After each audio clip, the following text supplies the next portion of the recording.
السلام عليكم ورحمة الله وبركاته. الحمد لله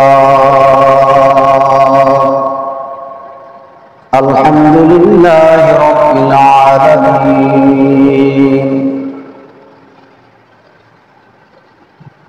خالق السماوات والأرض والصلاة والسلام على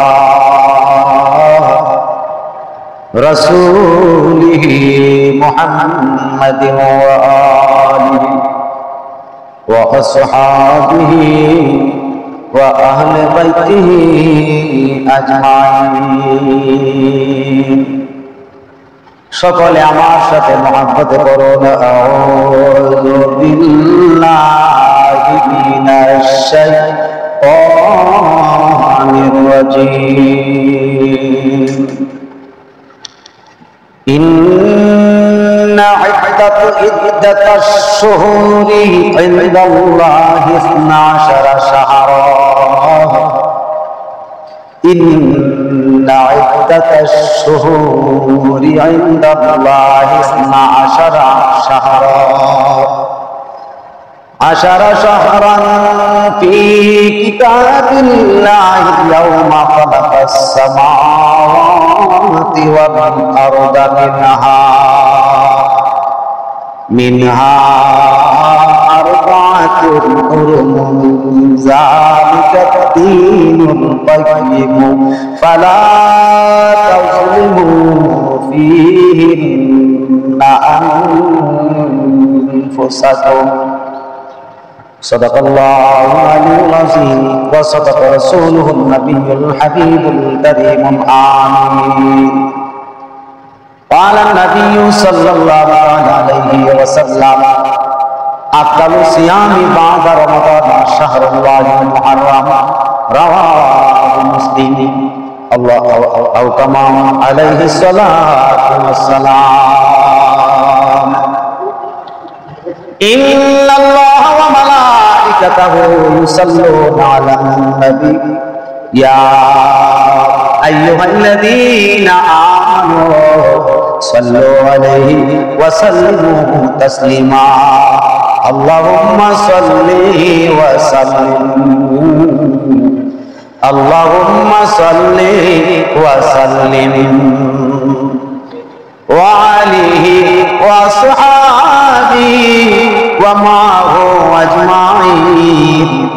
اللهم صل وسلم اللهم صل وسلم وآله وصحابه ومعه أجمعين. اللهم صل وسلم اللهم صل وسلم. কি করলে ভব বাজারে হিসাব চলছে মন তোমারই ঘরে। কি করলে ভব বাজারে হিসাব চলছে মন তোমারই ঘরে। যোগ বিয়োগ করো না রে মন যোগ বিয়োগ করো না রে মন হাতে এ বাজারের দিন। আল্লাহুম্মা সাল্লি ওয়া সাল্লিম আল্লাহুম্মা সাল্লি ওয়া সাল্লিম। বেলা যখন শেষ হইবে বিদায় তোরি সামনে আসবে। বেলা যখন শেষ হইবে বিদায় তোরি সামনে আসবে। কেউ না তোমায় ধরে রাখবে কেউ না তোমায় ধরে রাখবে। একাকী যাবে সেদিন। আল্লাহুম্মা সাল্লি ওয়া সাল্লিম আল্লাহুম্মা সাল্লি ওয়া সাল্লিম। হাসর যখন কায়েম হবে সোয়া হাত উপর সূর্য উঠবে। হাসর যখন কায়েম হবে সোয়া হাত উপর সূর্য উঠবে। সকল নবী নফসি বলবে সকল নবী নফসি বলবে। নবীজি উম্মতি বলবেন সেদিন আল্লাহুম্মা সাল্লি ওয়া সাল্লিম, আল্লাহুম্মা সাল্লি ওয়া সাল্লিম। মাওলা তোমার দয়া বিনে কার স্বার্থ আছে তোমায় সাধনে, বল না সুবহানাল্লাহ। মাওলা তোমার দয়া বিনে কার স্বার্থ আছে তোমায় সাধনে, দাবি মুদের তোমার বন্ধুর, দাবি মুদের তোমার বন্ধুর, রহমাতুল লিল আলামিন। আল্লাহুম্মা সাল্লি ওয়া সাল্লিম, আল্লাহুম্মা সাল্লি ওয়া সাল্লিম ওয়া আলিহি ওয়া আসহাবিহি ওয়া মাহু আজমাইন। আল্লাহুম্মা সাল্লি ওয়া সাল্লিম, আল্লাহুম্মা সাল্লি সাইয়্যিদিনা মাওলানা মুহাম্মদ ওয়া আলা আলি সাইয়্যিদিনা মাওলানা। মুহতারাম সম্মানিত ইমাম সাহেব হুজুর এবং মুসল্লিয়ানে কেরাম,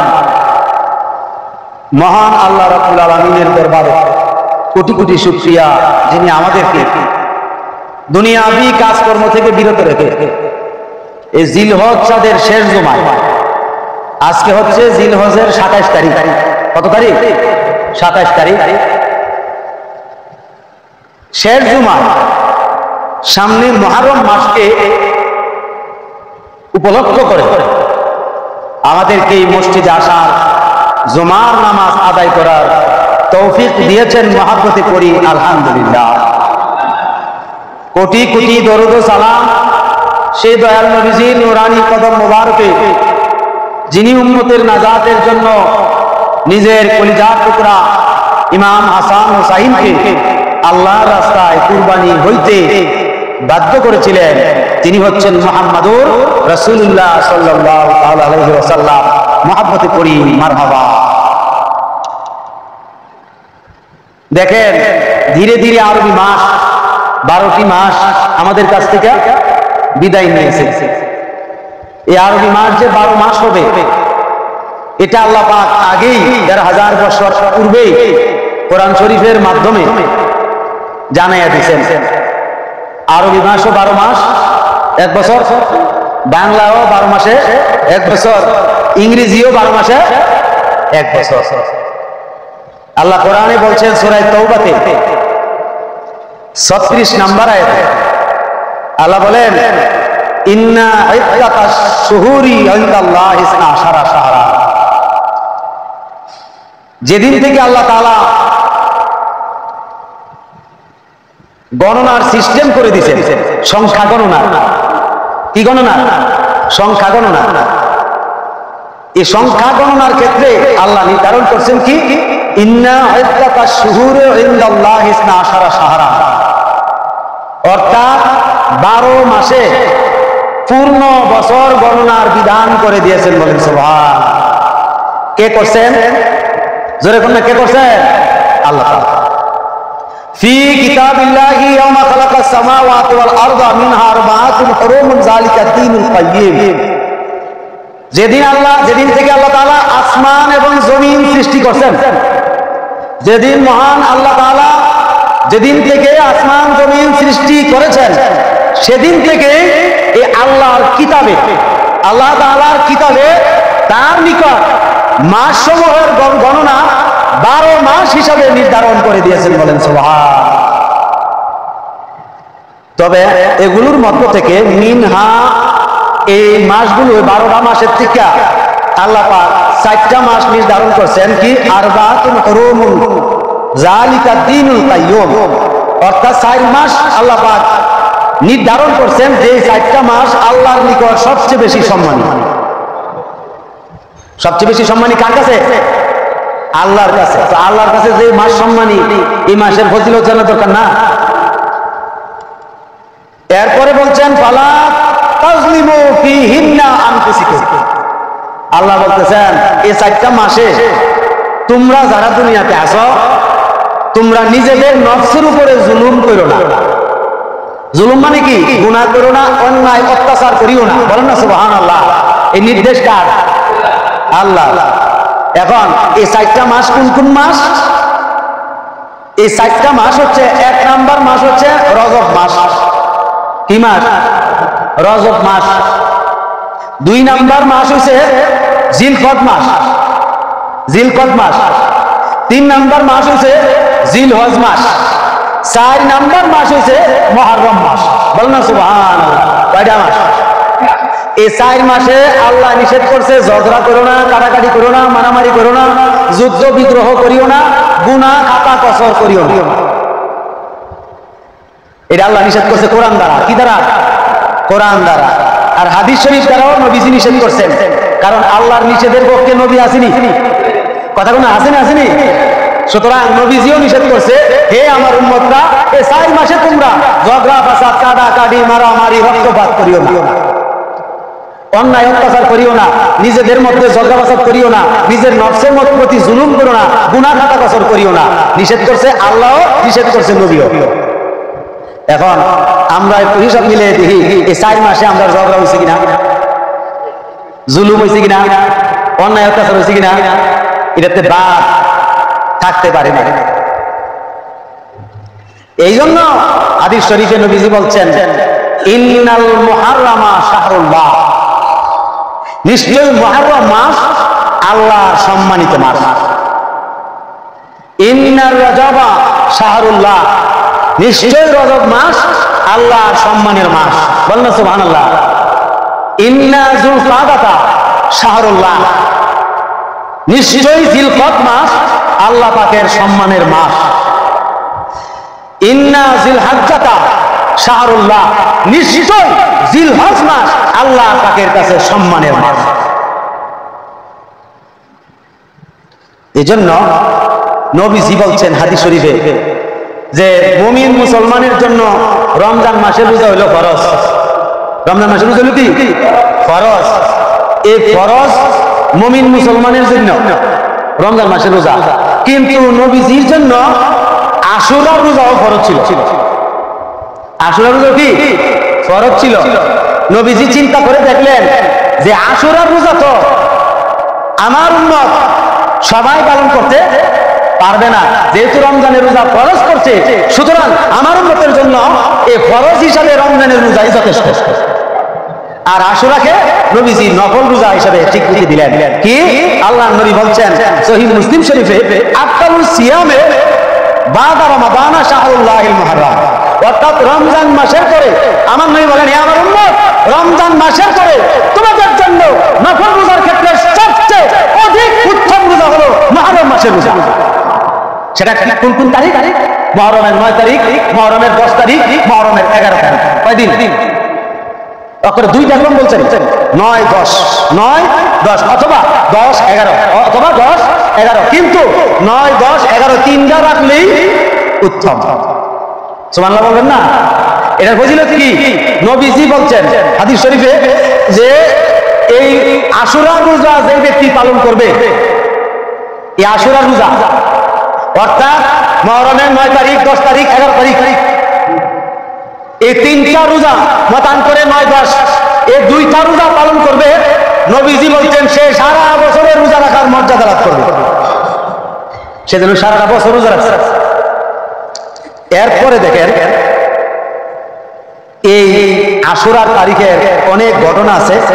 এই ঘটনাগুলো ব্যাখ্যা করার আগে আমি আপনাদের জন্য একটা সুসংবাদ দিতেছি। সেটা হচ্ছে কি, হুজুর সাল্লাল্লাহু আলাইহি ওয়াসাল্লাম বলেন, যে ব্যক্তি আশুরা রোজা রাখবে তার বিগত জীবনের ছোট বড় সব গুনাহ আল্লাহ মাফ করে দিবেন। তাহলে রোজাটার মর্যাদা আসেনি। এটা কিন্তু মুসলিম শরীফের বর্ণনা। আম্মা জান আয়েশা সিদ্দিকা বর্ণনা করতেছেন না, হুজুর সাল্লাল্লাহু আলাইহি ওয়াসাল্লাম নিজে বর্ণনা করতেছেন, যে ব্যক্তি আশুরার দিনে নিজের পরিবার পরিজনদেরকে নিয়ে আল্লাহর রাস্তায় মুক্ত হস্তে আল্লাহর ওয়াস্তে দান করবে এবং পরিবার পরিজনদের জন্য ব্যয় করবে, কি করবে? খরচ করবে। নবীজি বলেন আল্লাহ তাকে পরিপূর্ণ 1 বছরের সচ্ছলতা দান করবে। মানে তার অভাব আল্লাহ দূর করে দিবেন, অভাব রাখবে না যে ব্যক্তি। ভালো ছিল কথা বুঝতেছি না আমার? বাইহাকি শরীফে নবীজি বর্ণনা করছেন, ইমাম বাইহাকি তিনার সুনানুল কুবরাতে পরিষ্কার উল্লেখ করতেছেন ইমাম বাইহাকি যে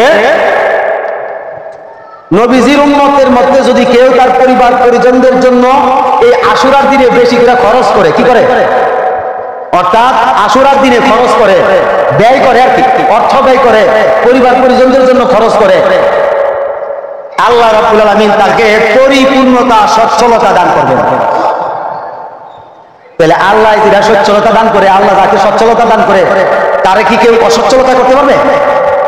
পারবে না। এই বিধান দয়াল নবীজি জানাইয়া দিয়েছেন।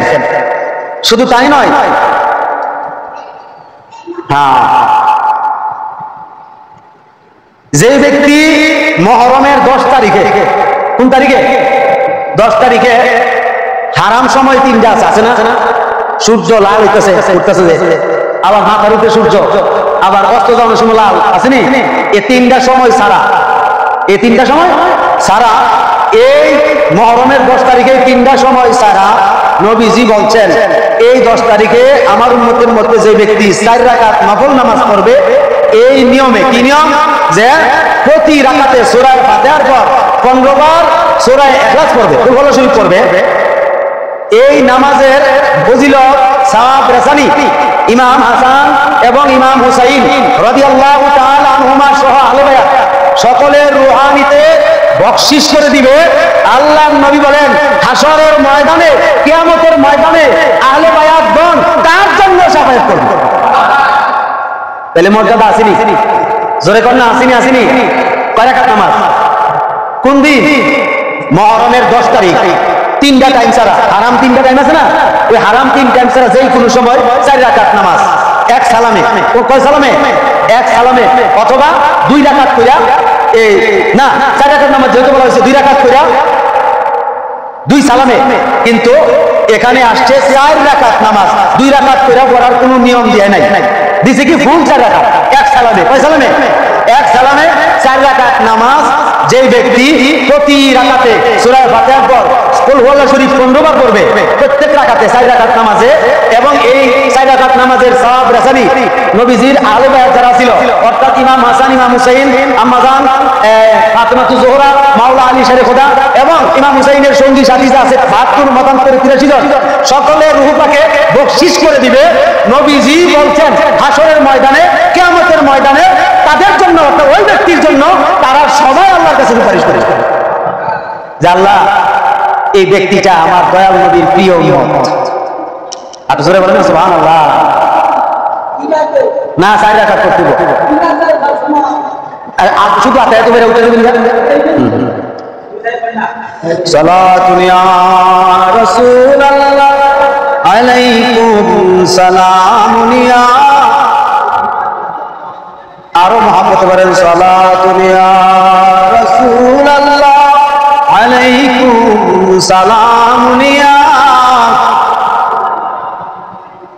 জলওয়া গারো ইয়া ইমামাল মুরসালিন, জলওয়া গারো ইয়া রাহমাতুল লিল আলামিন, সালাতুন ইয়া রাসূলুল্লাহ আলাইকুম সালামুন ইয়া। এখানে আমরা আশুরার দিনের মর্যাদা সম্পর্কে একটু জানলাম, ঠিক নেই? আল্লাহর ওলিগণ থেকে একটা বর্ণনা আছে। কার থেকে? তো আল্লাহর ওলি যারা, তারা কি আল্লাহর প্রিয় না? কি বলেন? যারা আল্লাহর বন্ধু বা ওলি তারা আল্লাহর প্রিয় কিনা? তো আল্লাহর ওলিগণ থেকে একটা বর্ণনা আছে, সেটা কি?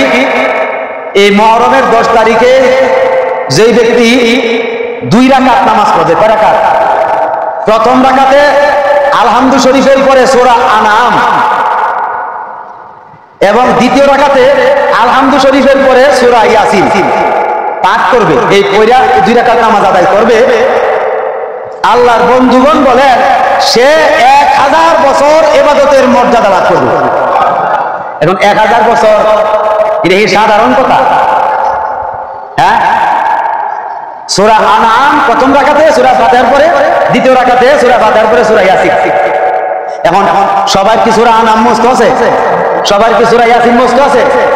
কিন্তু এটার ক্ষেত্রে ডানে বামে না তাকায়া, ডানে বামে না তাকায়া, অর্থাৎ বাম হাতে সাপ দিয়া ধইরা, নাভির নিচে বাম হাতে ধইরা, ডান হাত দ্বারা ইচ্ছা করলে আপনি দুটা সূরা সামনে রাইখা ডানে বামে না তাকায়া এক দৃষ্টিকোণ থেকে পড়ে আপনি 2 রাকাত নামাজ আদায় করতে পারবেন। কারণ আমার উদ্দেশ্য হলো কেবলা ঠিক থাকা। কি ঠিক থাকা?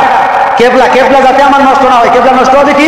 উপরের দিকে তাকাইলে কেবলা নষ্ট হবে, বা ডান দিকে তাকাইলে কেবলা নষ্ট হবে, বাম দিকে তাকাইলে কেবলা নষ্ট হবে, পিছনের দিকে তাকাইলে কেবলা নষ্ট হবে। কিন্তু সামনের দিকে, সিজদার দিকে তাকায়া কোরআন শরীফের এই সূরা আনআম, সূরা ইয়াসিন যদি আপনি এইভাবে ধরে তেলাওয়াত করেন, এতে কেবলা নষ্ট হবে, এইভাবে আপনি আদায় করতে পারবেন। 1000 বছরের সওয়াব। ইবাদত বন্দেগী কি 1000 বছর করা সম্ভব? আল্লাহ আমাদেরকে বুঝার তৌফিক দেন, বলেন আমিন। এখন এই মুহররম মাসের রোজা পালন যারা করবেন, বিশেষ করে মা বোন যারা আছেন, নিশ্চয়ই মাইকের আওয়াজ শুনতেছেন, আপনাদের জন্য সুযোগ সুবিধা। এই রোজাগুলো রাখবেন মুহররমের 9 তারিখ, 10 তারিখ, আর যদি পারেন 3টা রোজা রাখবেন মুহররমের 9, 10, 11, অর্থাৎ মুহররমের 8 তারিখ দিবাগত রাতে সেহরি খাবেন, 9 তারিখ দিন রোজা রাখবেন, 9 তারিখ দিবাগত রাতে সেহরি খাবেন, 10 তারিখ রোজা রাখবেন, 10 তারিখ দিবাগত রাতে সেহরি খাবেন, 11 তারিখ রোজা পালন করবেন। আল্লাহ পাক আমল করার তৌফিক দেন, বলেন আমিন। আল্লাহুম্মা সাল্লি ওয়া সাল্লিম ওয়া বারিক আলাইহি। আসেন আরেকটু আলোচনায় আমরা যাই। সামনের জুমায় ইনশাআল্লাহ আমি চিন্তা করছি কারবালা সম্পর্কে কিছু কথা বলবো। আল্লাহ হায়াতে বাঁচায় রাখলে আর কি, যদি মরে যায় এর ভিতরে দোয়া করবে না কি শুনলে। কিন্তু আজকের যে আমরা যে পর্যায়ে পড়ে গেছি, যে বিষয়ের মধ্যে আমরা বাংলাদেশে পড়ছি, ফিতনার অভাব নাই। অনেকে এই আশুরাকে কেন্দ্র করে গোড়া বানা এবং তলোয়ার নিয়া, এটা তাজিয়া বলে, এটা বলার কি তাজিয়া করে, এটা বিলকুল নিষেধ। এটা হানাফি মাযহাবে নাই, আহলে সুন্নাত ওয়াল জামাতের আকীদায় এই জিনিস নাই। কারণ আহলে সুন্নাত ওয়াল জামাতের আকীদা হচ্ছে যে ইমাম হুসাইন রাদিয়াল্লাহু আনহুর স্মরণে, তিনার আহলে বায়াতের স্মরণে যদি কোনো মুমিন মুসলমান নরনারী মুহাব্বতের সাথে, অর্থাৎ কান্না বিজড়িত অবস্থায় 1 ফোঁটা চোখের পানি ছেড়ে দেয়, নবীজি বর্ণনা করছেন আল বিদায়া ওয়ান নিহায়া কিতাবে 1500 বছর আগে হুজুর পাক বর্ণনা করেন, আমার হুসাইনের মুহাব্বতে আমার উম্মতের মধ্যে যেই ব্যক্তি 1 ফোঁটা চোখের পানি ছেড়ে দিবে, হাসরের ময়দানে তাকে ছাড়া আমার হুসাইন জান্নাতে যাবে না। আটু জুড়ে বলেন না সুবহানাল্লাহ। এটা কিন্তু সাধারণ কথা না। আপনার আমার উচিত তাদের সুখে আল্লাহর কাছে কান্না করা। আল্লাহর কাছে কি করা? কান্না করা, ফরিয়াদ করা, ইয়া আল্লাহ তোমার এই ধর্মের জন্য, তোমার এই দ্বীনের জন্য, তোমার নবীর বংশ, তোমার নবীর আল্লাহ নিজের গলা দিয়ে দিয়েছে, কিন্তু ঈমান দেয় নাই, ঠিক কিনা? ঈমানকে দেয় নাই। তোমার দ্বীনকে পুনরায় জীবিত রাখার জন্য বাতিলের কাছে কখনো মাথা নত করে নাই। আমাদের সকলকে সেই আহলে বায়াতের নৌকায় আরোহণ করার তৌফিক দান করে, বলেন আমিন। আরো জোরে বলেন আমিন।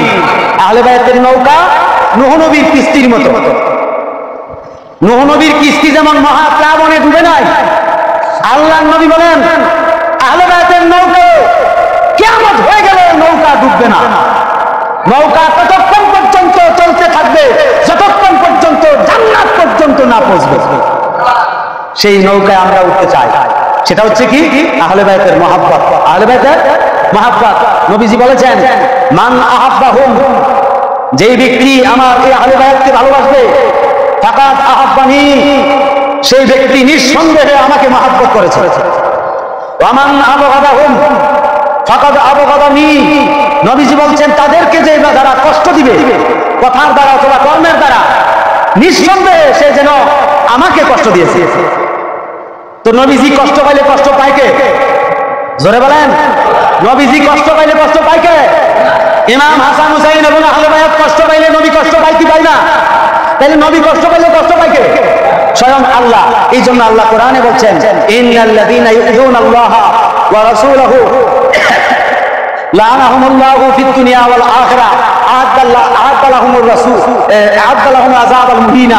আল্লাহ কোরআনে বলেন, নিশ্চয়ই যারা আল্লাহকে কষ্ট দেয়, আল্লাহ রসুলকে কষ্ট দেওয়ার মাধ্যমে, আল্লাহ রসুলকে কষ্ট দেয়, আহলে বায়াতকে কষ্ট দেওয়ার মাধ্যমে, আল্লাহ নিজে বলেন তাদের প্রতি আল্লাহর অভিশাপ, তাদের প্রতি আল্লাহর অভিশাপ, তাদের প্রতি আল্লাহর লানত এবং কিয়ামতের ময়দানে এবং জাহান্নামের ভিতরে তাদের জন্য কষ্টদায়ক আযাবের ব্যবস্থা রয়েছে।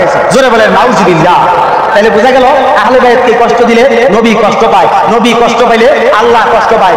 আপনাদের কাছে আমার জিজ্ঞাসা, হয়তো আজকে আমি এখানে আছি, আমি কোরআন হাদিসের আলোকে ব্যাখ্যা করছি আপনাদের সামনে, আবার আমার পরিবর্তে আরেকজন আসতে পারে, এসে বলবে আহলে বায়াত কিসের, আশুরা কিসের, এরকম বলতে পারে।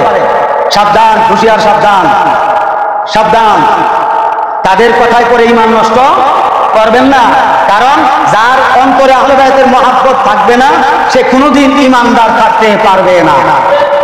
হাজার নামাজ পড়লেও, হাজার রাকাত নামাজ পড়লেও, কোটি রাকাত নামাজ পড়লেও আহলে বায়াতের মহব্বতই হচ্ছে ঈমানদারের ঈমান মজবুতের চাবি। সুবহানাল্লাহ বলবেন না? আরো জোরে বলেন না সুবহানাল্লাহ। এই জন্য আল্লাহ ডাইরেক্ট বলেছেন, খবরদার আহলে বায়াতকে কষ্ট দিলে নবী নিজে কষ্ট পাবে, নবী কষ্ট পাইলে আল্লাহ কষ্ট পাবে। কথা ঠিক আছে কিনা? এইদিকে খেয়াল রাখতে হবে আমাদের। যাই হোক, যারা আজকে এখানে আসছেন, অনেকে আসেন নাই, আমি আপনাদের সবিনয়ে অনুরোধ করব, এই মুহররমে যে মাসটা আছে, এটা সুখের মাস, কান্নার মাস, মুমিনের জন্য একটা কষ্টের মাস। কথা ঠিক কিনা? কারণ যার মাধ্যমে ইসলাম প্রতিষ্ঠিত রয়েছে, যাদের মাধ্যমে ইসলাম, দিন ইসলাম সঠিক পথে আছে, তাদেরকে নৃশংসভাবে এজিদ গোষ্ঠীরা, এজিদের বংশধরেরা, এজিদের নিজে তার যত ছেলেপেলে আছে সকলকে নিয়ে তাদেরকে হত্যা করেছে। তাদের সংখ্যা ছিল 26,000। কত হাজার? 26,000। এই 26,000-এর মধ্যে 3,000 ছিল মুফতি, মুহাদ্দিস, মুফাসসির, আর 7,000, 7,500 ছিল কোরআনের হাফেজ। কোরআন শরীফ বুকে ঝুলাই রাখতো, ওই ঝুলাই রাখতো, কোরআন শরীফ বুকে ঝুলাই রাখতো। বুকে ঝুলাই রাখা ইমাম হুসাইনকে এই কারবালার ময়দানে গরুর মতো জবাই করে আসরের নামাজের জামাত করছে। এখন আমার জিজ্ঞাসা, তাদের নামাজ আর আহলে বায়াতের মধ্যে ইমাম হুসাইনের নামাজ কি এক? জোরে বলেন, এক না। ইমাম হুসাইনের নামাজ মাকবুল নামাজ, আর এজিদ গোষ্ঠীর ইমাম হুসাইনের শাহাদাতের পরে আসর নামাজের জামাত, এটা হচ্ছে মুনাফিকি জামাত। ঠিক কিনা বলেন? এই মুনাফিকের গোষ্ঠী সারা বাংলাদেশে না, বিদেশ দিয়েছে, সারা পৃথিবীতে রনে রনে আছে কিনা নাই? আপনাদের মালাপাড়া আছে, তালাশ করেন পাবেন। আমাদের এলাকায় ব্রাহ্মণবাড়িয়া কসবাতে আছে, ব্রাহ্মণবাড়িয়া আছে, আমার গ্রামে আছে, না এই কথা বলা যাবে না। কথা ঠিক কিনা? এই জন্য আহলে বায়াতের মহব্বত কার অন্তরে আছে আমি একটু দেখতে চাচ্ছি, আমার মুসলিমদের মধ্যে কার অন্তরে আহলে বায়াতের মহব্বত আছে? বলেন আলহামদুলিল্লাহ, আরো জোরে বলেন আলহামদুলিল্লাহ। শেষ পর্যায়ে একটা কথা বলে যাচ্ছি, সেটা কি?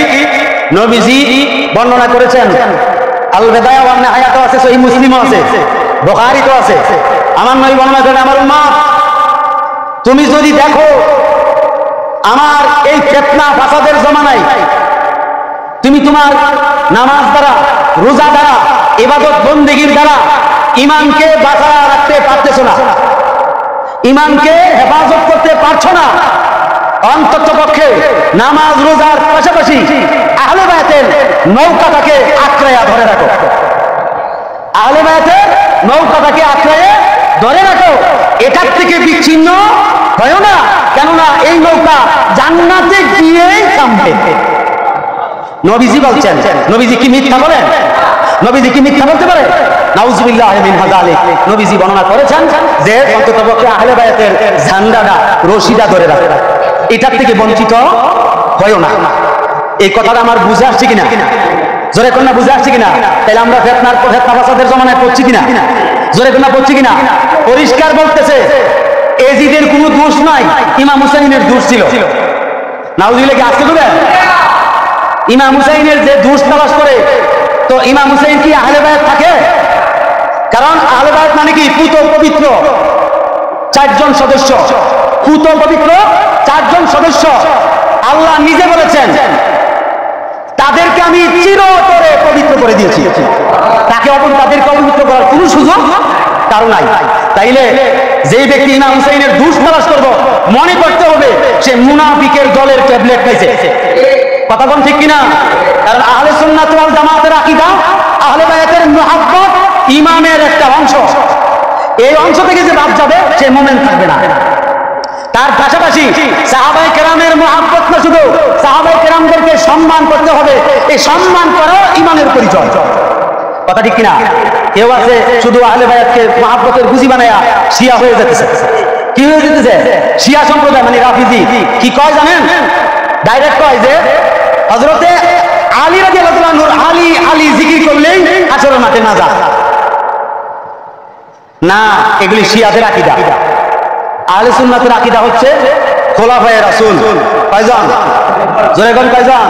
খোলাফায়ে রাসূল 4 জনকে পরিপূর্ণ মানতে হবে এবং আশারায়ে মুবাশশারা 10 জন বেহেশতের সার্টিফিকেট প্রাপ্ত সাহাবীকে মনে প্রাণে বিশ্বাস রাখতে হবে, সম্মান করতে হবে। এবং নবীর যত সাহাবী আছে মুনাফিক ছাড়া সকল সাহাবীদেরকে সম্মান করতে হবে। কেননা হার সাহাবী জান্নাতি জান্নাতি। নবীর যত সাহাবায়ে কেরাম আছে সব বেহেশতি। আর জোরে বলেন সুবহানাল্লাহ। নবীজির আহলে বায়াত গণ হচ্ছেন বেহেশতি, নবীজির সাহাবায়ে কেরামরাও বেহেশতি। কথা ঠিক কিনা? তারা সবাই হাশরের মাঠে নবীজির পাশাপাশি সুপারিশ করার অনুমতি পাবে। আল্লাহ পাক আমাদের সকলকে বুঝার তৌফিক দেন, বলেন আমিন। ওয়া আখিরি দাওয়ানা আনিল হামদুলিল্লাহি রাব্বিল আলামিন। মেম্বারশিপ